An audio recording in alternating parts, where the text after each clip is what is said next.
Hello everyone, आप लोग का 3 मई को नेट का एग्जाम है, तो उस नेट एग्जाम के लिए बात करनी है। सबसे पहली बात बेटा, आप अपने एडमिट कार्ड डाउनलोड कर लिए हैं तो ठीक है, नहीं तो कर लीजिए। वो सारी जो फॉर्मेलिटी है उसको पूरी कर लीजिए, फोटो पेस्ट कर लीजिए, ठीक है। आप नेट एग्जाम देने के लिए अपने एग्जाम सेंटर को आप जानेंगे होंगे।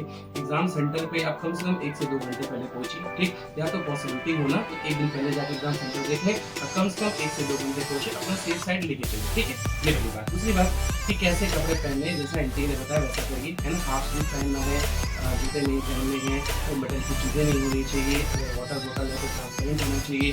कोई आपको पेन नहीं ले जाना है, कोई मेटेलिक चीज़ें नहीं ले जानी है, कोई इलेक्ट्रॉनिक इंस्ट्रूमेंट नहीं ले जाने हैं, ये सारी चीज़ें नहीं लेके जानी है, ठीक है। अच्छा, ठीक है।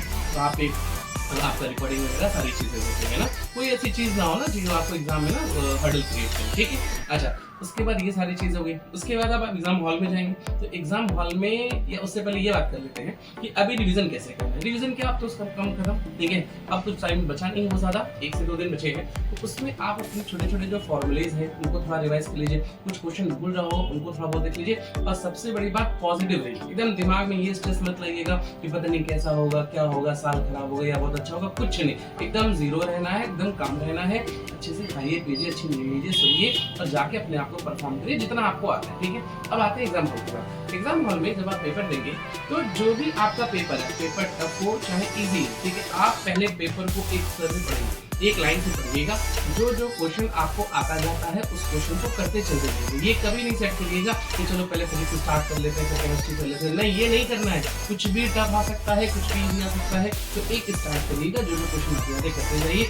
जो क्वेश्चन टाइम टेकिंग है, जो आपको नहीं लग रहा है कि नहीं आता है, जो आपको लग रहा है कि इसमें हो सकता है, उसको छोड़िए, उसको लास्ट में, ठीक है। अब कुछ ऐसे क्वेश्चन हैं जो आपको आते हैं लेकिन बहुत टफ है, बहुत टाइम टेकिंग है ना, उन क्वेश्चन को भी लास्ट में करना है, क्योंकि पता चला एक क्वेश्चन करे 10 क्वेश्चन चला गया, ठीक। ये सारी बात, छोटी मोटी कैलकुलेशन के एरर बहुत ज्यादा चांसेस होते हैं, उन छोटे छोटे कैलकुलेशन का ध्यान देना। कई बार 2+3 को लोग 6 लिख देते हैं, 2+2 को 7 लिख देते हैं, तो वो सारी चीज ध्यान देनी।